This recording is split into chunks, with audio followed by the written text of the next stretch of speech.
வாரத்தில் 2 அல்லது 3 தடவையாவது எனக்கு சாப்பாட்டில் ரசம் சேர்த்து சாப்பிடணும், இல்லைன்னா என்னவோ ஒன்று குறையுதே அப்படிங்கிற மாதிரியே இருக்கும். பழுத்த தக்காளி நிறைய இருந்ததுனால சரி தக்காளி ரசம் பண்ணலாமேன்னு தக்காளியை கட் பண்ணி போட்டுட்டு அதில் ஒரு 2 கப்பு சுடு தண்ணியை ஊற்றி வச்சுட்டேன். கூடவே ஒரு சின்ன நெல்லிக்காய் சைஸ் புளியும் ஊற வச்சுட்டேன். 10 நிமிஷம் கழித்து புளியையும் தக்காளியும் நல்லா கரைச்சி விட்டுட்டு அதுலேயே உப்பு, மஞ்சத்தூள், இன்னும் கொஞ்சம் எக்ஸ்ட்ராவாக தண்ணி எல்லாம் சேர்த்துட்டேன்.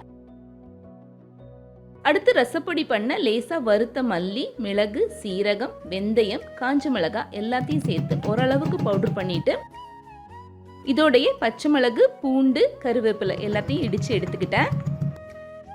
அடுத்து ரசம் தாளிக்க கடுகு, கருவேப்பிலை, காஞ்ச மிளகாய் சேர்த்து தாளிச்சிட்டு இதுலேயே தக்காளி கரைசலை சேர்த்துட்டேன். ரசம் கொதிக்க ஆரம்பிக்கிறதுக்கு முன்னாடி ரசம் பவுடர், பெருங்காயத்தூள், மல்லி இலையெல்லாம் சேர்த்து கலந்துட்டு 2 நிமிஷம் கழித்து ரசம் நல்லா நொர கட்டி கொதி வரும்போது ஸ்டவ் ஆஃப் பண்ணால் அருமையான தக்காளி ரசம் ரெடி.